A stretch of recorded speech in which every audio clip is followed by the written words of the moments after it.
A inclusão das mulheres na esfera pública representa um dos maiores avanços democráticos do século passado, em que pese a discriminação cultural e histórica ainda existente. Mas, de qualquer forma, não se pode deixar de observar os avanços e as conquistas das mulheres nos mais variados campos nos últimos anos. Nesse contexto, a participação feminina na política, por exemplo, se destaca como um imperativo para o aprimoramento e concretização da democracia. Para este ano de eleição, segundo o TSE, até o último dia 18 de agosto, das 491 chapas que disputam prefeituras nos municípios do Piauí para as eleições municipais de 2024, apenas 73 são encabeçadas por mulheres, o que corresponde a um total de apenas 15% das candidaturas. Outro dado é que, dos 29 partidos políticos brasileiros, 12 não indicaram mulheres para disputar eleições nas 26 capitais, o que reforça que a participação feminina na política tem ainda um longo caminho a percorrer. Mas por que razão as mulheres têm ocupado funções em diversos postos de comando no setor público e mesmo privado, mas ainda têm uma baixa participação no âmbito da política? Que barreiras ainda existem para que a discriminação contra as mulheres seja efetivamente superada? Para discutir sobre o assunto, convidamos a doutora Lucicleide Belo, que é desembargadora do Tribunal de Justiça do Estado do Piauí, e a deputada estadual Simone Pereira, que é presidente da Comissão de Defesa do Direito da Mulher. O programa Ideias em Debate está no ar. Agradeço aqui a presença das nossas ilustres convidadas, a desembargadora Lucicleide, a deputada Simone Pereira. E eu começo perguntando aqui no início do nosso programa, para as duas, que fatores históricos e culturais as senhoras acreditam que têm contribuído para a baixa presença de mulheres em espaços de poder, no Piauí e no Brasil de um modo geral? Sejam bem-vindas aqui ao Ideias em Debate. Obrigada. Eu posso até começar a dizer que a falta de mulheres nos espaços de poder já vem muito da origem da humanidade, né? O homem, ele era o provedor do lar, e a mulher a cuidadora do lar. Até a mulher adquirir direitos para tentar ocupar esse espaço de provedora também, passaram-se muitos anos, né? Tem mulheres que não têm esse ideal de, eu quero ser a provedora da casa, né? Prefere também ficar ali mais naquela parte de educadora, de cuidadora do lar, que vai cuidar dos filhos e vai cuidar da casa. Então nós mulheres, temos essa questão cultural que é enraizada, principalmente em países como o Brasil, de que lugar de mulher é em casa. E a senhora, deputada, o que a senhora pensa também a respeito disso? Dentro dessa linha, é a questão da sociedade patriarcal, né? Então, isso faz com que até nós, de forma inconsciente, nos façamos cobranças, né, que não deveríamos fazer. Por exemplo, quando uma mulher ela entra numa disputa eleitoral, ela fica muito tempo ausente de casa. Aí as pessoas dizem assim, a própria família, a sociedade, teus filhos vão ficar com quem? Como se a responsabilidade de cuidar dos filhos ela fosse única e exclusivamente da mulher e não uma obrigação que tem que ser compartilhada com pai e com mãe. Então, inconscientemente, a gente acabou absorvendo isso também, e a mulher, em determinados momentos, ela acaba se culpando por essa ausência, né, e assumindo a culpa de uma situação que não é específico de gênero, né? A responsabilidade é dos pais.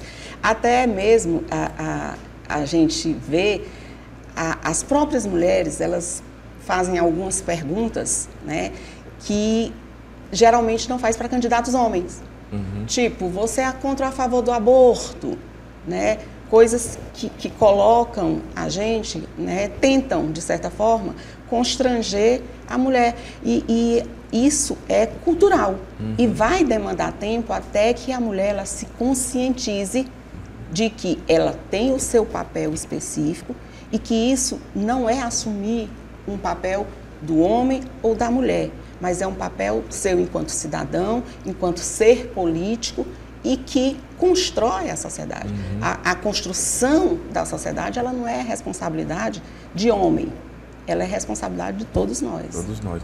Bem, desembargadora, a senhora tem uma longa história, né, de carreira na magistratura e foi empossada recentemente como desembargadora no TJ Piauí.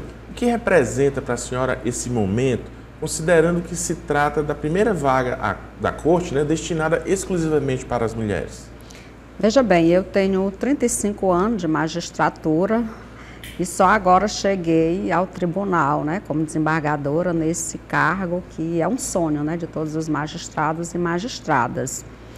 E eu represento ali um sonho, né, sonho de se ver, porque no nosso Tribunal de Justiça, até o ano passado, não tinha nenhuma mulher, porque a desembargadora Eulália saiu em agosto do ano passado e ficou esse período todo o tribunal só com homens. Aí depois assumiu a desembargadora Fátima e eu agora numa vaga exclusiva feminina. Isso porque o CNJ tem um trabalho de paridade de gênero no judiciário. A gente está aí exatamente para representar essas mulheres e dizer para elas que é possível, né? Assim como eu consegui, muitas também podem conseguir.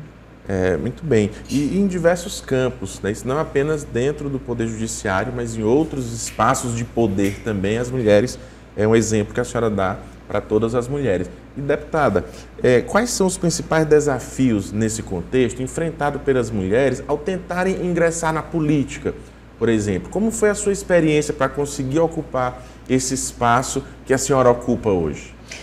Na verdade, no meu caso especificamente, né, eu nasci dentro dos movimentos sociais. Né, eu moro na periferia de Teresina até hoje, moro na região da Grande Pedra Mole, sou assistente social por formação, né, e trabalhei em todo o processo de construção da política da assistência social aqui no estado do Piauí.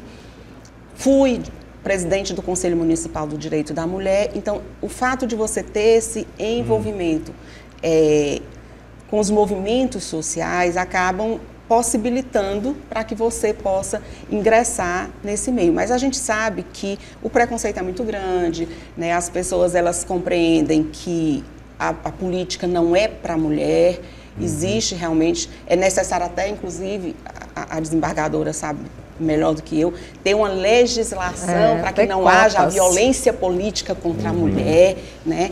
Então, assim, para você ter uma ideia, nós somos a maioria do eleitorado, nós somos a maioria da população, no entanto, nós estamos num sistema de cotas. E as cotas, elas existem para as minorias, né? Então, a gente tem muito o que avançar e eu acho que, estava até conversando com a desembargadora aqui antes, que a gente só vai conseguir avançar a partir do momento em que a Casa Legislativa, por exemplo, ela consiga sair dos muros da Assembleia.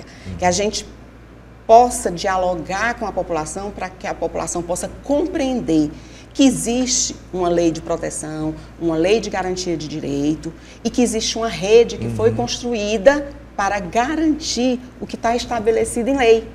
Agora, a grande maioria das mulheres, elas sequer conhecem as leis que estão aí para protegê-la, né, e para garantir os seus direitos. No caso da cultura organizacional do Poder Judiciário, essa cultura ela favorece ou impede a ascensão de mulheres a posições de liderança?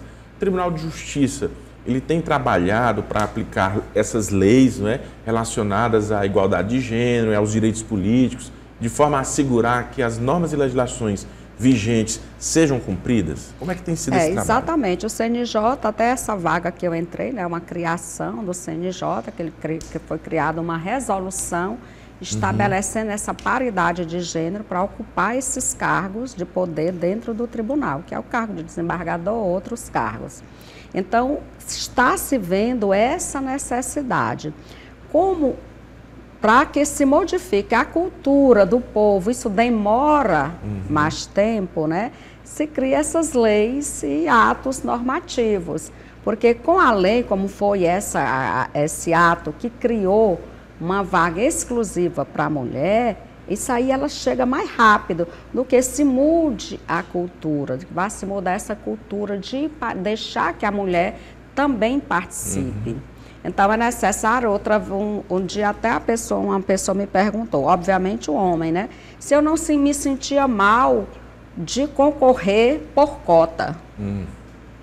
Eu digo, olha, eu não me sinto mal por nada. Eu não me sinto mal por ser mulher, não me sinto mal em ser magistrada e não me sinto mal em concorrer, em fazer uma inscrição por cota. Por quê? Porque sempre que tiver que ter uma cota, é porque tem uma minoria.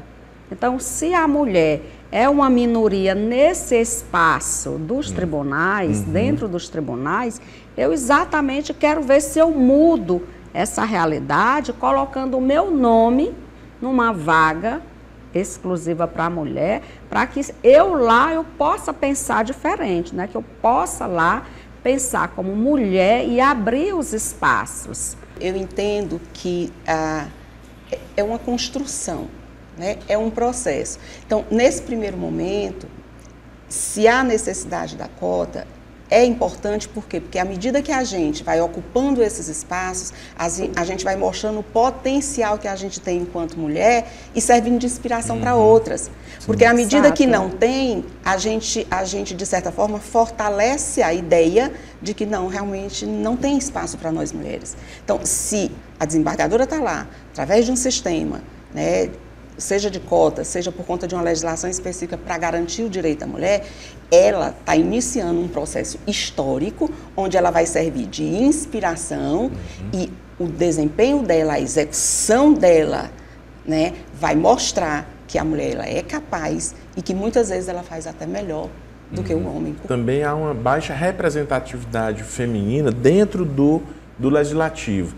E aí, nesse caso, há alguma afetação na elaboração e aprovação de políticas públicas voltadas para as mulheres, considerando que há uma minoria dentro do próprio legislativo, uma minoria de mulheres? Eu costumo dizer, e espero que eu não seja mal entendida no que eu vou dizer, é que quando nós mulheres ocupamos um espaço, a gente ocupa o espaço na sua totalidade.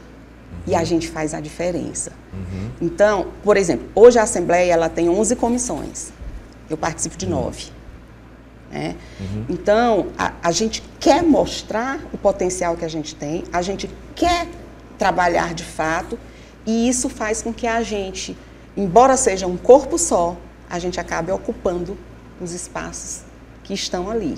Né? Então, faz uma diferença muito grande. Hoje nós estamos com 5 mulheres dentro da Assembleia, né? Somos uma bancada de 5 mulheres, e eu não tenho dúvida que nós fazemos de fato a diferença ali, pela forma como a gente conduz e o comprometimento. Não estou dizendo que o homem não é comprometido, é porque a gente anda a segunda milha.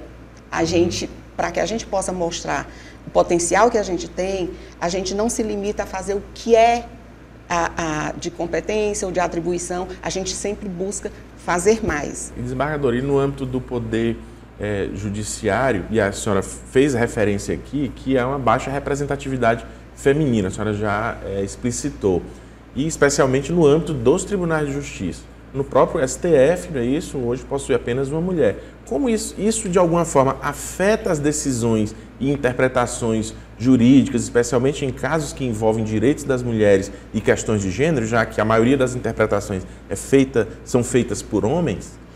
Veja bem, um colegiado, que é o caso do STJ, do Supremo e dos tribunais, é para ter uma decisão de todos os gêneros, né?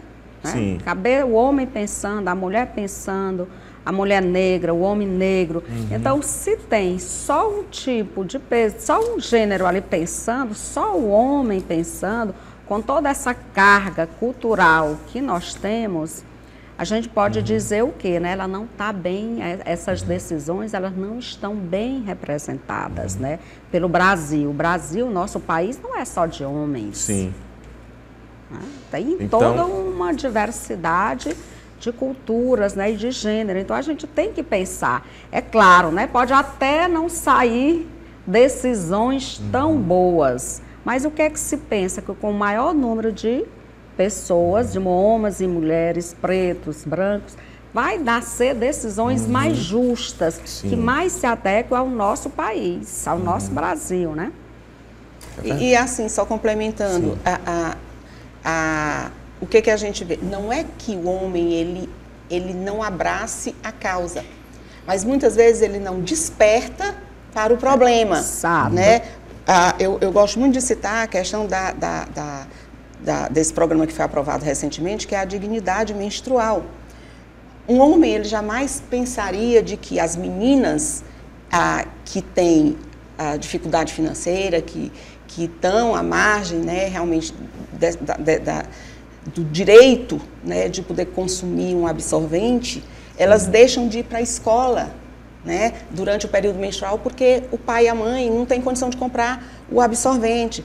Agora, à medida em que nós, enquanto mulheres, que sabemos dessa problemática, que conhecemos essa problemática, a gente leva a discussão para os espaços, eles abraçam.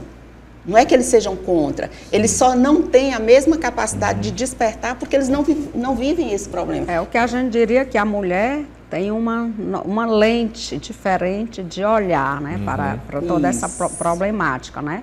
Olha de uma maneira diferente que o homem. A gravidez, né? Sim.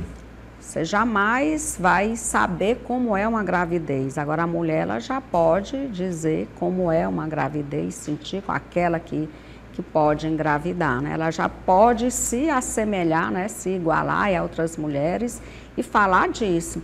Então, é um olhar diferente, né? E as todas mulheres, essas por exemplo, questões...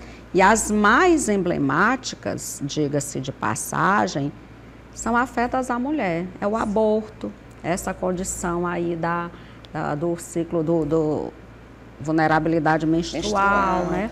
Maria da própria lei Maria da Penha. Eu costumo citar até a questão das casas-abrigos, as mulheres que são vítimas da violência sexual, da violência doméstica, né? Muitas vezes elas precisam sair de casa para que elas possam, de certa forma, proteger a sua própria vida. E aí elas vão para onde? E os filhos vão para onde? Então, são situações e discussões que elas são levadas, tanto para o executivo, quanto para o legislativo, quanto para o judiciário, através de mulheres. Né? E aí a gente consegue avançar. A gente já avançou muito, mas temos muito ainda o que avançar. E eu acho que o maior entrave disso é exatamente o desconhecimento, né, da população do que existe, né, seja em qualquer esfera de poder. Nós estamos num ano de eleições municipais e na abertura do programa eu citei vários dados, né, mostrando que a legislação atual sobre as cotas de gêneros nas candidaturas eleitorais, pelo jeito, elas não foram ainda suficientes para promover essa paridade de gênero nas eleições. O que poderia, na opinião das senhoras, ser aprimorado e como os partidos políticos poderiam melhorar a seleção e o apoio às próprias candidaturas femininas nessas eleições municipais? Só a questão da cota, ela é muito pouco nesse processo, né? Por quê? Porque as mulheres, elas acabam se intimidando de participar do processo eleitoral em si.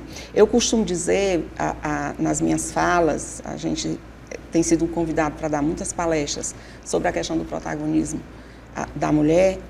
Eu sempre digo o seguinte, a gente tem que entender que o nosso papel dentro de um processo eleitoral não é distribuir santinho nem balançar a bandeira.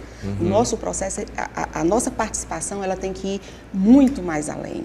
E as mulheres, elas precisam ter essa compreensão da importância da participação dela, seja como candidata, seja como formadora de opinião. Porque muitas vezes você não precisa ser candidata, mas você pode conversar com as pessoas da sua família, com seus vizinhos, com seus colegas de trabalho, da importância da participação da mulher dentro desse processo eleitoral. Então, a questão da responsabilidade com os filhos, a responsabilidade de cuidar da casa, essa coisa da sociedade patriarcal que deixou muito enraizado dentro da gente, assumir culpas que não são nossas, né, faz com que muitas vezes a mulher ela não entre realmente nesse processo, porque ela vai se cobrar da ausência dela, inclusive dentro de casa.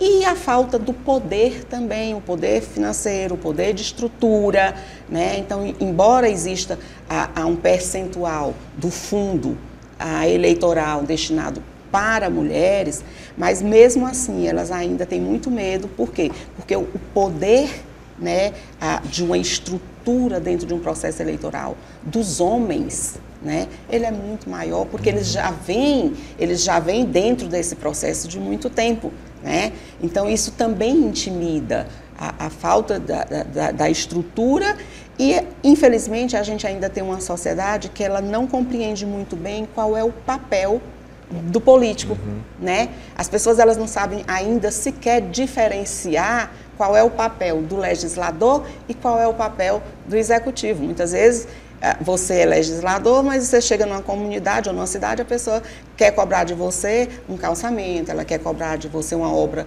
estrutural, que não é competência nossa. A gente até destina, né, emendas e recursos, mas a execução é competência do executivo. Então, eu até costumo dizer, desembargadora, que na minha época de escola, eu tinha uma matéria chamada OSPB, Organização Social e Política Brasileira, né? Então, eu acho que é importante que isso volte, porque as pessoas, elas não sabem diferenciar qual é o papel dos poderes. E isso também dificulta, inclusive, na hora da escolha, né, das pessoas que vão lhe representar. Talvez até, desembargador, identificar o seu próprio papel na sociedade. Aí, no caso, desembargadora, a senhora colocou que foi questionada, né, se sentia à vontade em ocupar uma vaga que estava destinada a cotas. Então, esse à vontade pode muito bem reverberar em outras magistradas que dizem, não, eu não vou me sentir à vontade porque vão me discriminar também porque eu entrei por cotas. No seu caso, a senhora pensa que, em ocupando essa vaga de desembargadora, está sendo um exemplo e um estímulo para as demais magistradas também buscarem uma vaga, não só por cotas também, né, mas pelos outros meios? Ainda respondendo à pergunta anterior, né, sobre a mudança, por que as cotas aí, mesmo com a cota, ainda não se atingiu, digamos, um percentual bom de mulheres na política? Eu vejo assim, toda mudança, ela tem que ser mesmo lenta. Qual o papel das campanhas, inclusive as eleitorais, em destacar a importância da diversidade de gênero na política e em outros espaços de poder? Como podem ser promovidas campanhas mais respeitosas e construtivas nesse aspecto? Olha, a gente esse processo de conscientização que eu falo desde o início. Esse ano, no mês de março, nós tivemos uma iniciativa inovadora na Assembleia Legislativa. O que foi que a gente fez? A gente abriu uma plataforma, né, onde as mulheres elas poderiam acessar aquela plataforma e sugerir propostas de projetos de lei, né, ou algum projeto, programa, e após elas fazerem essa sugestão, isso seria avaliado por uma comissão técnica e aquilo que realmente fazia sentido enquanto proposta de projeto de lei, a gente de fato transformar em um projeto de lei. Então, a partir do momento em que a sociedade ela começa a ser mais participativa nesse processo de construção, né, ele começa a ter um desejo maior de fato, participar. Desembargador, o Poder Judiciário tem feito também algumas campanhas voltadas para a inclusão da mulher. A gente vê o CNJ, ao criar essa vaga exclusiva para as mulheres também magistradas para ocuparem nos tribunais como desembargadoras, são também campanhas, né, voltadas para esse incentivo. Eu não diria que seja campanhas, mas o que aconteceu? Primeiro, o CNJ viu a necessidade, né, de ter mais mulheres nos tribunais e fez uma recomendação aos tribunais, que eles observassem a paridade de gênero. Ao promover juízes e juízas e acessar o cargo de desembargadores, né, desembargadoras. Só a recomendação, ela não foi o suficiente. Os tribunais continuaram a não observar essa paridade de gênero. Aí foi editada a resolução, aí foi feita essa resolução para criar mesmo uma cota. Até que os tribunais atinjam 40% de mulheres, sempre vai ter uma vaga mista concorrendo homem e mulher e uma vaga exclusiva feminina. E é interessante isso que ela está dizendo, eu concordo em gênero no geral com tudo que ela falou, que quando a gente fala que é um processo, veja bem, quando estabeleceu a cota de 30% de participação das mulheres nas chapas, o que acontecia? Os partidos eles colocavam mulheres, né, apenas para cumprir a cota. O que aconteceu? À medida em que o Ministério Público começou a perceber, né, que isso estava sendo usado, fraude, a gente viu aí de forma efetiva o quê? Serem caçados todos os vereadores de um determinado município. Então, agora os partidos eles já estão mais preocupados. Não, a gente tem que botar mulheres que realmente participem, porque elas têm que ter voto, elas têm que participar efetivamente. Ou seja, é um processo de construção. E muitas vezes, só o diálogo, só a campanha, o convite, mulheres participem, não resolve. Então, nesse caso, o Ministério Público ele teve que intervir, né, e teve que agir para mostrar que essa participação da mulher, ela não é pro forma, ela tem que ser real. E como a gente pode conscientizar o eleitorado sobre a importância de votar também em candidatas mulheres nas eleições para fortalecer essa representatividade de gênero nos espaços de poder? Como é que as senhoras acham que pode ser fortalecido isso para que haja efetivamente, por parte da sociedade, a iniciativa de votar também nas mulheres? Eu acho que não só a questão do diálogo, mas a ação. Por exemplo, a deputada Simone. A deputada Simone aprovou recentemente uma lei onde os pais, os responsáveis, né, pelas crianças, dentro de qualquer procedimento médico que exige sedação, pode acompanhar o filho até o momento em que ele estiver completamente sedado. Né? Por quê? Porque antes dessa lei, aqui no país como um todo, especificamente falando do nosso Piauí, muitas vezes a criança ela era arrancada do braço da mãe, né, para que ela pudesse passar pelo processo de sedação. Isso causava muitas vezes trauma, né? E a mãe ela sofre muito. E então, as mulheres elas começam a dizer: poxa, essa deputada aí, olha, ela está pensando na gente. Agora mesmo, através de uma proposta de projeto de lei nossa, a exigência, por exemplo, da assinatura física do idoso na hora da contratação de um empréstimo ou de qualquer transação financeira, por conta da quantidade de fraudes, né? E aí as pessoas dizem assim: poxa vida, aquela deputada, ela está trabalhando. Então não é só ser mulher, ela olhar e dizer assim: não, lá tem uma mulher e essa mulher ela está fazendo diferente. Ela está fazendo uma política que realmente tem um resultado na minha vida. Eu sou obesa, né? Então a minha primeira lei foi o Estatuto da Pessoa com Obesidade. Né? Aí o que acontece? Eu fui estudar. A obesidade é uma doença crônica que não tem cura, né? Reconhecida pela Organização Mundial de Saúde, e os obesos eles são invisíveis para a sociedade.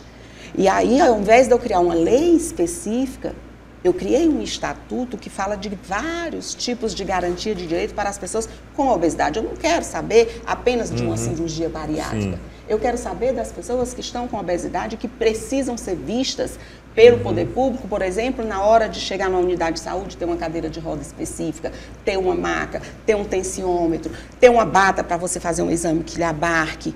Então, você poder, por exemplo, participar na hora de qualquer projeto de habitação, por exemplo, o obeso ele ter direito a uma cota X dentro do térreo pela dificuldade que ele tem de locomoção, né? A questão do mercado de trabalho, que o mercado de trabalho ele tem uma resistência muito grande na hora da contratação da mão de obra do obeso. Então, assim, são problemas que eu vivi enquanto pessoa obesa. Eu pesava 131 quilos, né? Emagreci sem bariátrica, emagreci com educação alimentar. Foi muito difícil, mais difícil ainda é manter. E aí eu comecei a ver que existem mulheres que tentam suicídio porque não aceitam o seu corpo, ou porque o marido largou, ou porque o marido traiu, e ela diz: é porque eu sou gorda. Ela assume a culpa de tudo.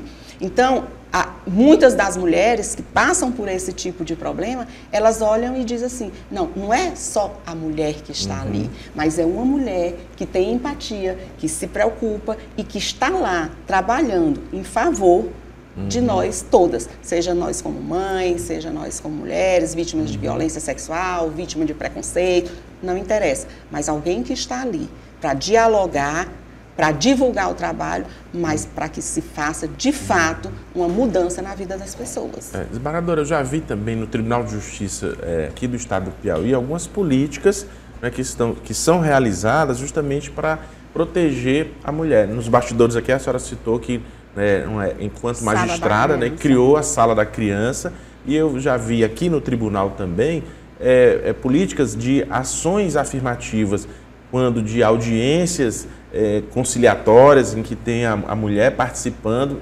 inclusive de preparação dessa mulher para enfrentar essa audiência, para que ela possa ir com dignidade, com a audiência, fazendo o Tribunal de Justiça fazendo parcerias com outras entidades que que colaboram, né, nessas iniciativas. Além dessas, a senhora poderia falar um pouco dessa sua iniciativa da Sala da Criança ou de outras iniciativas também do Tribunal de Justiça de ações afirmativas em relação à mulher? O tribunal, ele tem várias ações afirmativas. Uma delas também que é muito visível e que a gente desconhece é baixo registro de paternidade nas certidões de nascimento, né? Sim. Então, o Tribunal de Justiça aqui, esse projeto, até um projeto também da minha autoria, tem esse projeto para facilitar esse caminho, né? Trazer o pai para reconhecer o seu filho sem muita dor.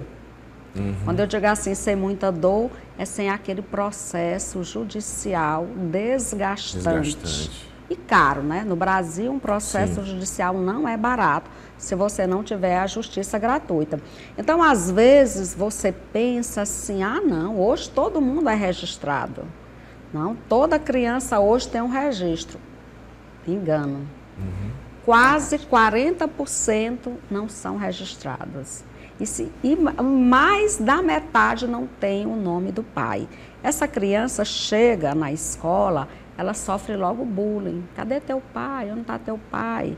Já tem aquela cultura brasileira de que o pai não vai para as reuniões, né? Só vai a mãe. Isso. E ainda tem esse tipo de bullying que as crianças sofrem. Então, o Tribunal de Justiça ele tem esse projeto de trazer o pai até o judiciário para ele reconhecer o seu filho da melhor maneira possível. Essa Sala da Criança, porque era algo que me incomodava, ver a mãe ou o pai com aquele menino correndo no meio da sala, ou ela tirando suas vestes na frente do juiz, na frente do promotor, para amamentar o seu filho sem nenhuma parada. Porque todo mundo queria que fosse ali e muitas vezes se queria deixar a mulher numa condição tamanha de vulnerabilidade para aceitar um acordo ou forçar um depoimento. Então, essa sala é uma sala que leva a criança, a mãe ou o pai pode deixar essa criança lá na sala enquanto faz a sua audiência com dignidade. Porque, veja bem, processo é a última esperança que o cidadão ou a cidadã deposita. Eu vou à justiça, eu recorro à justiça. Então, eu tenho que estar ali preparado, eu tenho que estar ali à vontade, eu tenho que estar ali com dignidade para receber a justiça que eu estou esperando. Tem um trabalho muito bacana também lá dentro. Esse projeto foi premiado, né? Foi premiado, ambos foram premiados. Tem um trabalho muito bacana lá, porque quem emite as medidas protetivas é através lá do judiciário. Sim. Né?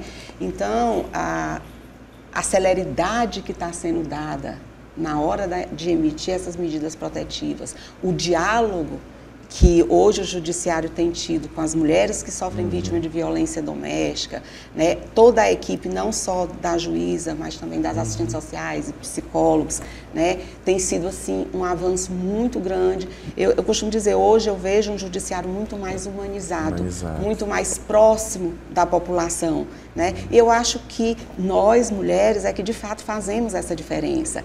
Né? A desembargadora ela está lá e eu sei que ela vai trabalhar para que essa igualdade de oportunidades ela seja uma realidade. Né? E o tribunal ele realmente tem se humanizado e ele tem desempenhado um papel importante para a sociedade. É muito importante que as instituições elas trabalhem conjuntas, né? De forma harmônica. De forma harmônica, em prol da sociedade, no caso aqui que nós estamos falando, principalmente da representatividade feminina, do apoio para a inserção da mulher no mercado de trabalho, não é isso? De uma forma e ainda efetiva. Complementando, tem as salas de depoimento especial, que talvez seja essa que você se referiu, que é para as crianças vítimas, né? Então, ela tem toda uma equipe para que ela possa prestar o seu depoimento com todo o cuidado, né? Com todo o cuidado e com todo o zelo do judiciário, para que realmente, porque em muitos casos, a palavra da vítima, ela é muito importante. Então, a vítima, nesse caso, ela tem que estar num ambiente seguro para que ela expresse a verdade.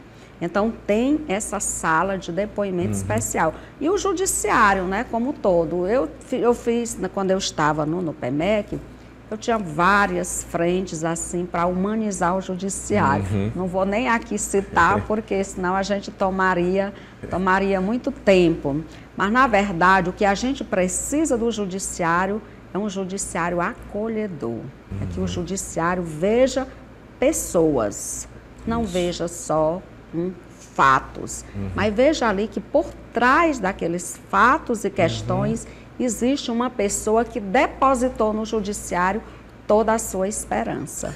E para a gente finalizar, o que é que precisa mudar culturalmente, politicamente e institucionalmente para que possamos, de fato, ver uma paridade de gênero real nos espaços de poder no Brasil?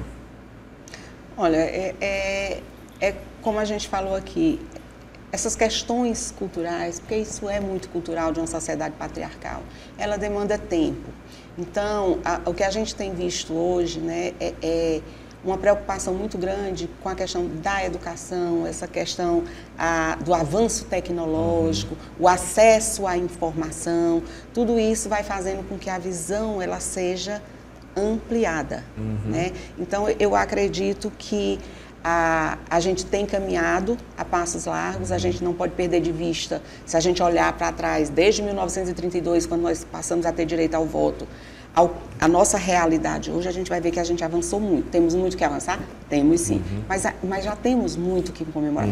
Uma desembargadora hoje lá, seja por sistema de cotas, não interessa, mas ela tem um olhar diferenciado. Quando ela fala de acolhimento, onde é que a gente pensava, algum tempo atrás, de ouvir de um desembargador essa palavra acolhimento? É execução de justiça, né? Sem esse olhar humanizado.